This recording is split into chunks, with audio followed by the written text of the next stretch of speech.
Now, you know, when you said that your mom got fired and you had to take your jobs, a couple jobs. Now, I know that for some people, you know, I mean, their parents are their life, you know, or sometimes they're like, oh, maybe not even their parents, maybe it's some a life change that they had to do, and you were striving for something, you know.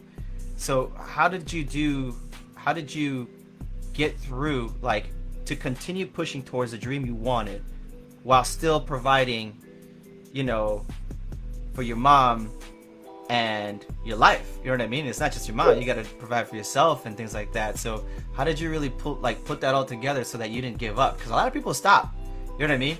When they're like, "That's it. I can't go for my dream." You know, some people get kids and they're like, "That's it, man. I can't go for it." But I feel like you can. You know what I mean? I Yeah, feel like there's exactly. still a way.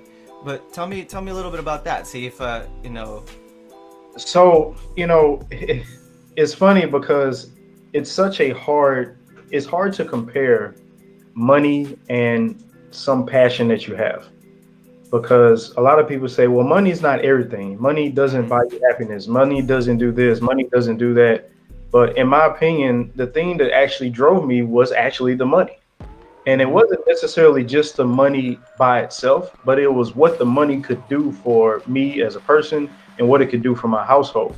My sole focus was to help my mom and make sure that the bills were paid, make sure that food was on the table, make sure that she wasn't so uh, tied down with trying to figure out how things are going to be paid for. And I think that's a Mm-hmm. lot of issues with some households is that the finances are not in order in the household. And in my household, we really didn't talk about finances like that. We didn't talk about personal finance. We didn't talk about investing. We didn't talk about credit. We didn't talk about none of that. And over 70 some percent of the people, in this country living paycheck to paycheck. So statistics say I think it's like people barely got $400 or $500 in their savings account. So if something happens, they don't even have the money to pay for that. And it's sad. And I wanted to get out of that. I wanted to get out of that. Mm-hmm. And the idea of what money could do was the motivator for me. It wasn't money that was motivating me. It was what I can do with the money. And whenever I was working all these different jobs, I was trying to stack up money. When I graduated, I made a lot more money, and even then, it was hard to keep track of finances. Mm-hmm. I was still able to support my parents, my mom, but it was still hard to try to keep up with finances because I didn't know anything about money.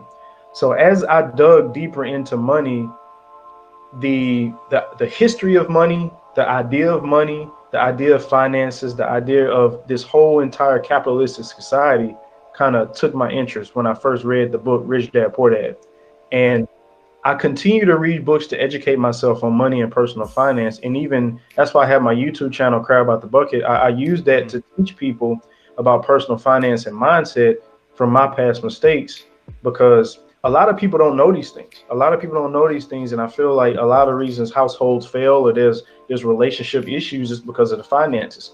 So when you have money, your house is more in order than if you're broke. If you have money, you don't have to look at your bank account to worry, man, can I go eat out one night or can I afford to buy this? You can just go swipe for it as long as you're swiping responsibly and you're Right. not just going broke swiping over and over again. But you don't have that tension. And I like to take 50 cents thought, get rich or die trying. And Yeah. rich is relative to everybody. Rich can be, a couple $1,000s saved in your account. Rich could be seven figures, eight figures, whatever it may be. Yeah. But when you have that money, I believe that you are better off being rich in your own terms and stressed out, and that's better than being broke and stressed out. Okay. So Yeah. the Yeah. I idea hear you. the idea of money and what it can do for me and my household and my family. I mean, I know individuals in my circle that send their kids to private school. Those kids in private school learn about economics, like deeper into economics, the Mm-hmm. risk management, credit management. They learn about personal finance and all these different things that can really change a generation around in tons of communities that don't have that type of background. So that's why money was such a motivator for me and how I push through and how I continue to push through and even grow now. I mean, just recently, a few years ago, my credit score was maybe like low 500s. I had my car repossessed. I've had people send me to collections. I've had all type of stuff happen, and I'm right around the corner from the 700 Club. As a Hey, that's good, so, man. so, That's it- so it's like good. and then I've been fortunate enough to help other people raise their Yeah, credit score, and yeah. so I want to give back that education because people are stuck in that mindset of not knowing. They're Mm-hmm. stuck in that crab mentality that everybody around them wants to keep them down, and they know something can push them and pull them forward. They just don't want to go after it. And I ignored that from my neighborhood. I ignored that from some family members, and that's what kept me driving and kept me pushing.